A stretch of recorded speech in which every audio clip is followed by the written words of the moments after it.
Why acting? Well, it's the only thing I know how to be, really. My maths isn't good enough to be a doctor, and I'm really shit at typing, so it was kind of the only other option. Well, there's logic there. It's just... You seem very passionate about it. Yeah, In the time that I've known you, it seemed to be something that you're very... Yeah, it's just something that I've just known since a really, really, really young age. That's what I've wanted to do, and I guess even before I sort of knew it, before I even admitted it to myself, I guess I was always kind of performing, even as a child. When I look back now, and I look back on things that me and my friends used to get up to, it just kind of makes sense. I was always reenacting television commercials I saw on TV in front of my family, setting up little stages and doing things. And it sort of only became clear to me a little bit later on that's what I wanted to do. We hear an I just don't accent. know how to be anything else, really. We hear an accent. Where are you originally from? I'm born in Zimbabwe. Okay. And I know it well. Grew up in... Oh, do you? You've been there? Yeah, I've been there, man. Okay, when were you there? 2003 and 2005. Okay, and so it was still a much changed country now then. and basically, you know what? Forgive me for my ignorance. What's the currency? What do you call it? It's like dollars. Yeah, but it's more. But you get more dollars than the paper that it's printed on. Yeah, the money so that it's printed sort of on. People walking around with suitcases Exactly, full of yeah. like millions and millions. Yeah, and and it's all. And it's only worth about a fiver. It's ludicrous. Yeah, exactly. That was what it was like in toilet 2005. paper's worth more. So how long have you been over in England now? I've been in England going on about 3 years now, I think. Was it acting that brought you over here? Yeah. It was. Yeah, I mean, it's like growing up. I mean, I was born in Zimbabwe, but I grew up in South Africa. We sort of moved, my whole family sort of moved over when I was just a baby, really. And whereabouts in South Africa? All over. Me and my... I only really know Cape Town. Okay, I know. And We Stellenbosch. lived all over, really. My mum was a nursing sister, and we travelled around quite a bit. And I was a very competitive show jumper as a child, so you know we travelled around quite a bit with the horses and competing and all that sort of stuff. So I lived East Coast, West Coast, South Coast, up in Johannesburg, all over the place. So I'll run through a couple of the cities that I know, and then you tell me if you were there. You're in Joburg, as I spill my can. You're in Joburg.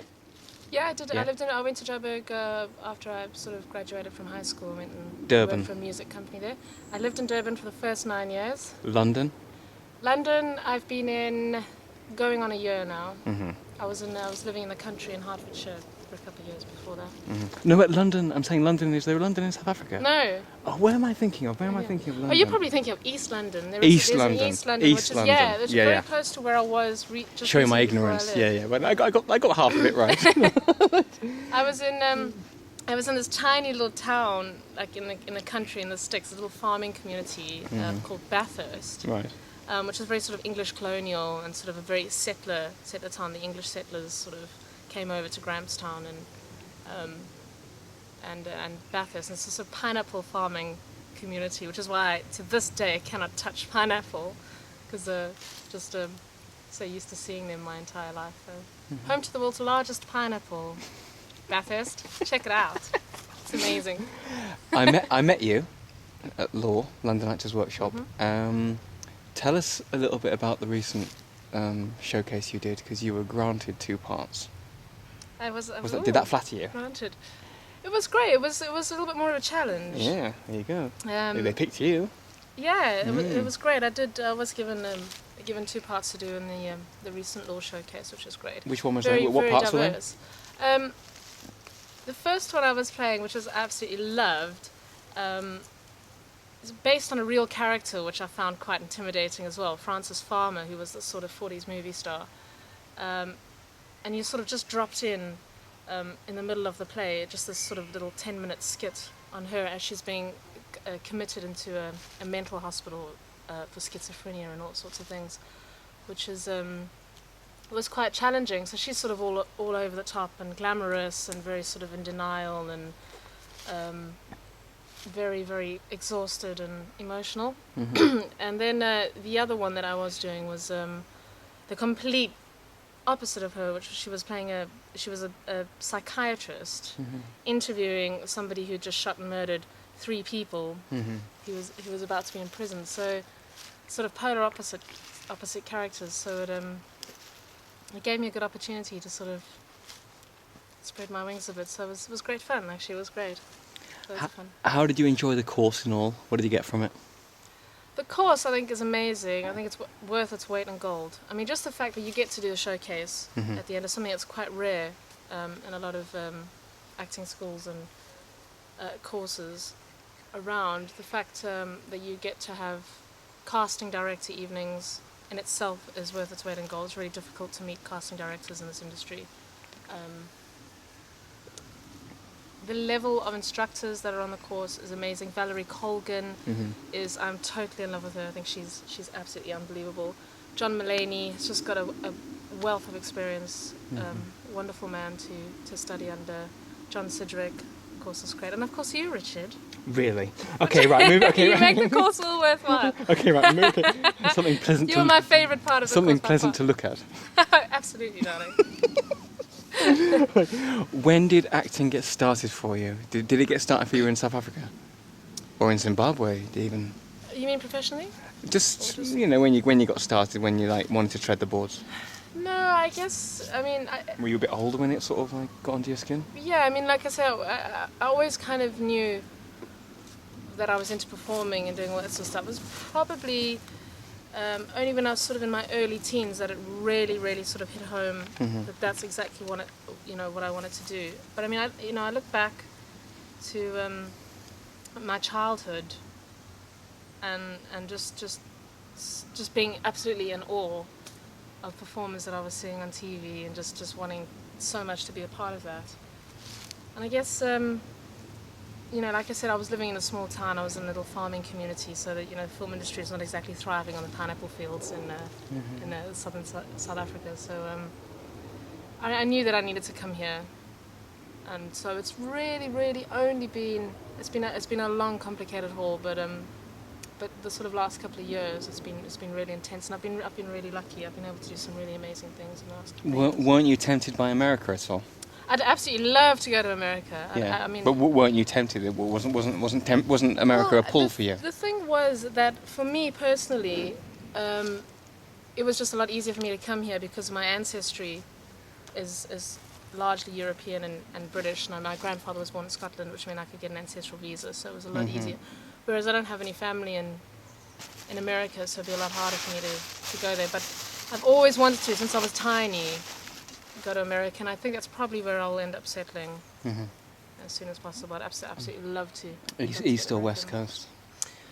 Well, I mean, I know everyone would probably typically say LA and California, well, for the West work. Coast and stuff because of film, but me, I love, and although I love the beach, but I also really love rain, which is why I love London so much, and I love sort of foresty, as you can see, sort of surroundings and stuff. So I kind of like Washington State, even North California, Oregon, Washington State. That's sort of quite foresty and pretty.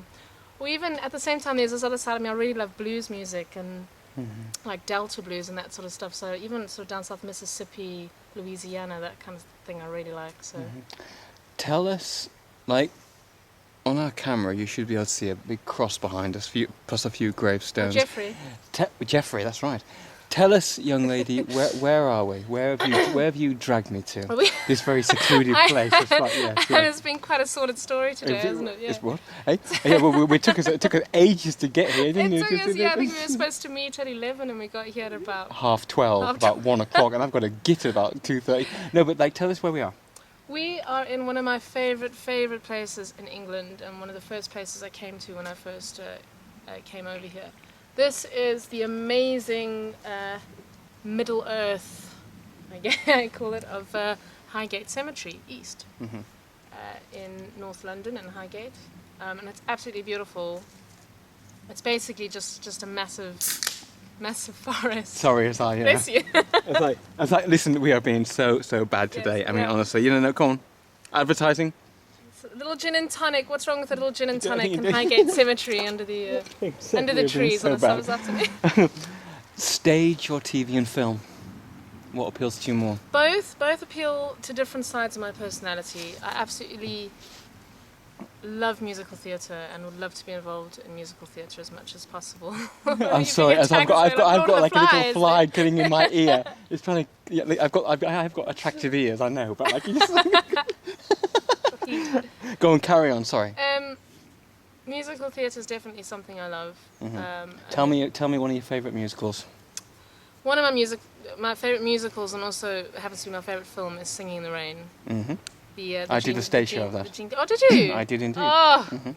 Absolutely. That's probably one of my dream roles as well. Not the friendliest cast in the world, but I did really? enjoy it. Yeah, but like that's often the case, isn't it? I'm also getting or maybe they just thought I was a weirdo. Oh, really? Well, You're a bit of a weirdo, to be honest. A little bit. Yeah, but I love that. That makes me unique. What the audience doesn't know, he's actually naked behind the camera right now, well, wearing tube socks. You've got half the leg. With a wax chest. Okay, so that was a secret. Okay. There's also a jar of peanut butter, which we won't... No, exactly. No, stop it. Okay, no. Another sort of, dream role. Let's get on to the next bit. Let's get back on track. Edit. Dream role. A dream role, wow. I've got a What would few. be the ultimate role for you? What role speaks to you?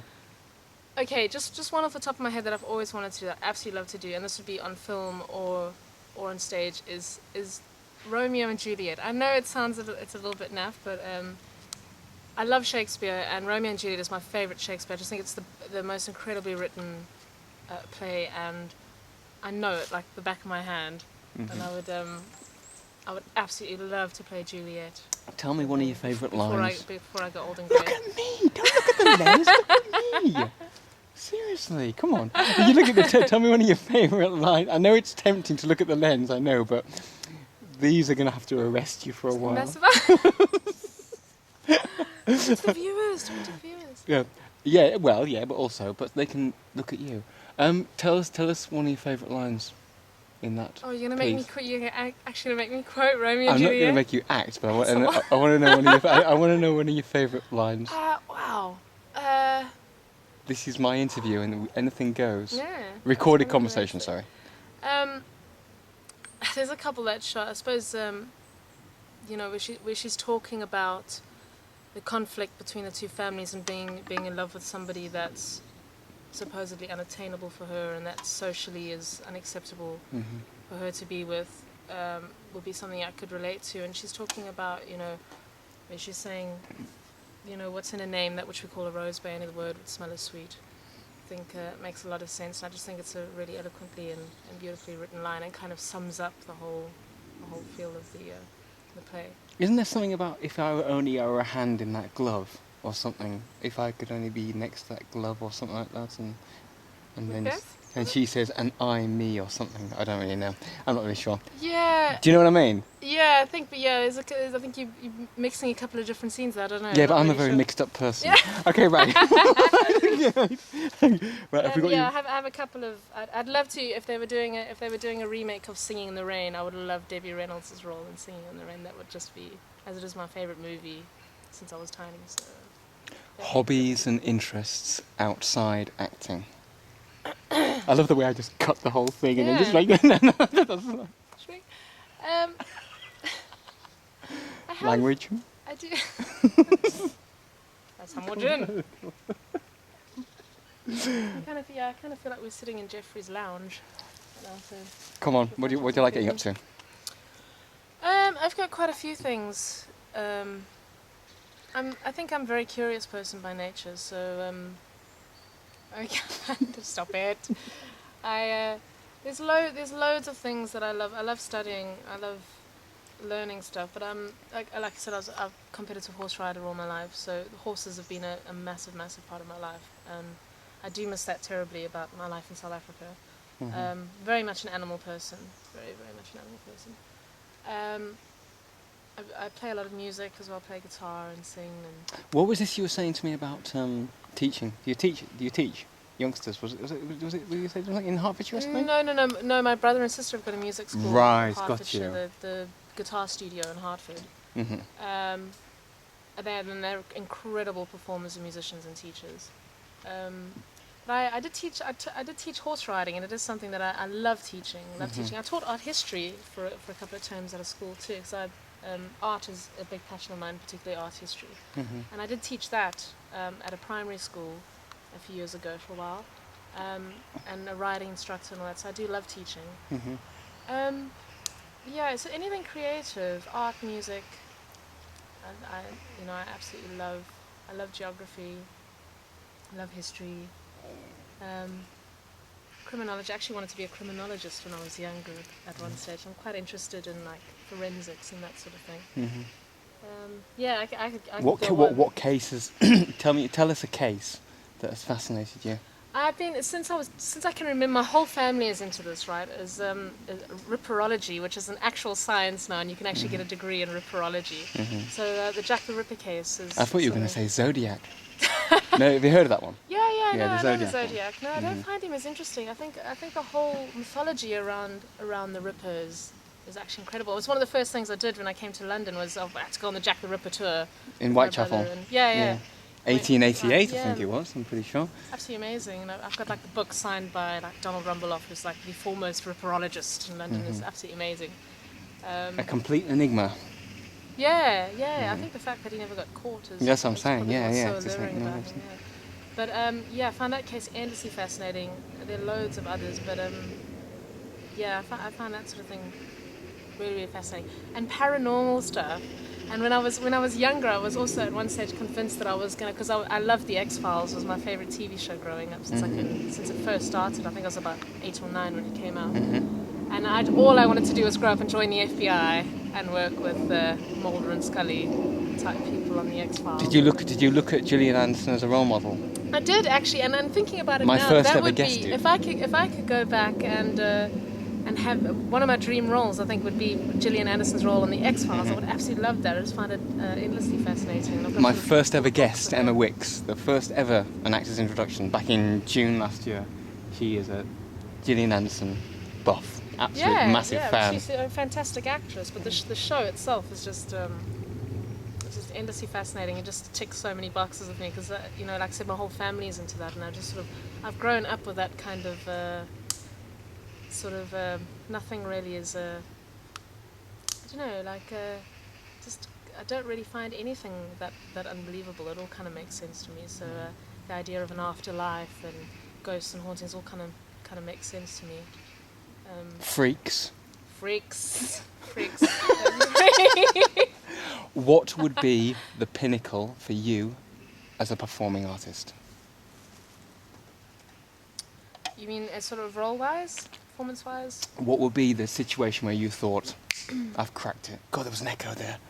Yeah, it was so quiet, isn't it? It's beautiful. Absolutely I stunning. love it. What would be... most of my guests here are very grounded. They're very professional in the way they think and in the way they feel. And that's what I love. Oh, we're That's... certainly breaking the mould now. but most of them give me very grounded answers in the sense of... Like I had someone who said to me that an actor's career can go up and down. It's like a roller coaster. It's unpredictable. Yeah, and I just think the sheer fact that they'll be working would mean everything to them. Just the sheer fact that they could be making a living. Yeah, that's a very grounded answer. Do you know what I mean? Oh, I'm being attacked. Yeah, we're all being attacked. We're in yeah.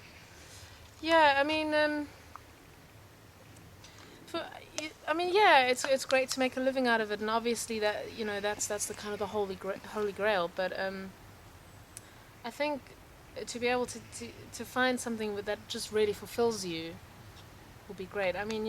There's loads of roles you can do where that people take, and it's good money and it's steady work on daytime shows and all that sort of stuff. But the kind of things that would really fulfill me. And it's obviously something that it takes time, and you've got to build up to it. To be something that I really care about. So like I was saying about a show like The X-Files, it's something that I actually felt really passionate about. Would be absolutely incredible, and just something that ticks a lot of boxes within me. Sort of performing wise. Expressive in so many different ways: dancing, singing, music, acting, all that kind of stuff. Which is, I guess, kind of why I love film more than anything else. Like I said, I love to do musical theatre and all that sort of stuff, but there's something really specific about the magic of film and cinema that just it's just endlessly wonderful to Not me. that, not that kind of like stage where it's raw and it's live, and yeah, I mean that's all very and that exciting. kind of intensity between you and the audience. Yeah. Yeah. That is great, and I do love that. But there's something else that goes on when there's a camera involved, and cinema. There's a certain kind of magic. And you know, whether it goes on in post production, I think that's why I find directors so incredible. I just think amazing directors are just the most. I think they have the hardest job. And Who's your favourite director? I've got loads for different reasons. Tarantino absolutely blows my mind. Absolutely blows my mind. And I saw Django Unchained when it came out a few months ago, and just said it's the best thing I've seen in the last 5 years. He just blows my mind. Just the fact that he doesn't fall back on over the top CGI and this and that, which is an art in itself and great, but he just is so creative. Who was that creative person you were talking to me about as we were walking up the road? You said it was the sexiest thing and lovely and the wonky nose. Not myself. No. just like while it's on the top of my head. No, because this is this point in your life. Yeah. This is what these recordings are about. Yeah, We're capturing a moment in your life right now. Yeah. And this is the person you think is unbelievable. Well, yeah, that's a perfect example of just the kind of creativeness that I love, that I think is just inherently genius. And what we were talking about is Noel Fielding. Noel Fielding. Yeah. I've never heard of him, but I'm an ignorant little... Him and his partner in crime on screen, Julian Barrett, are both amazing comedians and actors, and they wrote and starred in this show called The Mighty Boosh, which has got this incredible sort of cult following. And it's just I think the best thing I've ever seen on TV. They had sort of zero budget and just was the most creative, hysterically funny, trippy, sort of LSD-fueled kind of show I've ever seen in my life. And just absolutely amazing. I just worship them. I think they're amazing, and he's an incredibly talented human being. What does acting do for you, Shayne? What doesn't it do for me? It's a life force, I guess. Tell me more. I'm trying to make it not sound like something contrite, but I remember, and it's not just acting in itself, but the whole thing that comes with it, like say film, the magic of film. I remember, when I was a kid, I have very fond memories of going to my grandmother's house after school in the afternoon. She'd come pick me up and I'd go hang out in her flat, and she would have taped on VHS Singing in the Rain and The Wizard of Oz. She was the one who introduced me to those two films, which became the pinnacle of everything that set me on this course. And I just remember sitting in front of the TV screen in absolute awe, watching Gene Kelly and Debbie Reynolds dance around a lamppost or up a ladder, and Judy Garland skipping down a yellow brick road, something like that, and just being in absolute awe and just being so... I used to watch it 3-4 times a day. That's how obsessed I was with those two films, and just feeling so in awe of them, and just knowing wholeheartedly that that's what I want to do. And that experience where you come out of a cinema, which doesn't happen that often, and this is why I love great filmmakers, coming out of a cinema and just feeling so moved and so inspired by what you've just seen, that just knowing that there is nothing else, that you just want more than anything else in the world to be part of that, and feeling so envious and so jealous of the people that got to be part of that production, just because they were part of something so great. Just I think that's what drives me, just that feeling of just wanting to be part of something so great, and every day that you wake up and you're not doing that, just feeling like you're completely missing out on something, that is the best thing in the world to be doing, and everything you do has to be pushing you in that direction, otherwise you're missing out, So I guess that's what film means to me, and performance. So there's nothing greater for me. I just think it's magic, and I love magic. A wonderful saying as the sun shines down on you at that moment. Oh, did it? Oh, yes. FTQ, 5 topical questions. Ooh. Can a person's imperfections soon become the most attractive thing about them? Absolutely. Would you shave your head for a part? Yeah, I would. If it really called for it and it was a great role, there's probably not much I wouldn't do for a great role. Yeah, I don't think vanity really comes into it when you're doing it right. A trade you would like to try? Trade I would like to try. I would like to be a paranormal investigator. Absolutely. And go around with houses with my little recording equipment and my EVP equipment and take loads of photographs of orbs and and that crazy little woman from The Exorcist comes out the TV and... You are sitting in a pitch black room. Do you feel anxious or calm? Who's in the room with me? You're alone. Is Noel Fielding in the room with me? Nope. And I'm not in the and I'm not in the room with you either. Currently, if I was sitting in a pitch black room alone, no, I'd probably just be really bored. Wouldn't feel anxious, no. Someone famous you have wanted to look like in your childhood. In my someone famous I wanted to look like. You in my wanted to child. look like them. Probably Judy Garland. Mm-hmm. Loved her. Mm-hmm.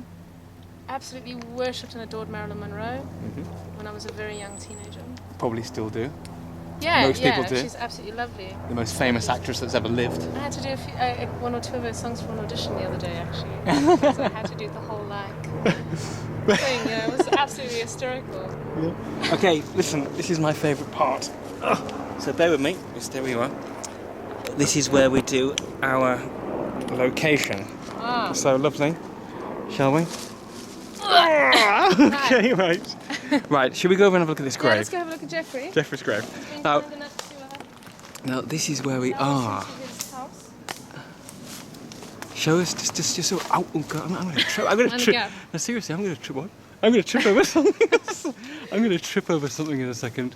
With it, she's behind me. This is not. No, this is not that. It's not that exciting. Okay, okay, let's have a little look. This is wonderful, isn't it? Yeah, Jeffrey planted right next to the ferns here is one of my. God, I like it. Got like. Come on, beautiful. Have a look what I'm They're lovely. You're very close. Let's have a look at this. Okay, right. Oh, it's so quiet as well. Ooh. I know, it's an absolute paradise. Do I see red there? Yes, I do. Okay, let's have a little look at this one. Are you picking up some paranormal activity, Richard? I'm just seeing some red flowers. Thanks, Jeff. This is Jeffrey there. That's Jeffrey. And his phone. 1907. Wow. Let me just have a little look around. Another cemetery that's also really amazing and one of my favourite places is Brompton Cemetery, which is close to Earl's Court, and that's amazing like this, but it's a bit wilder if that's possible.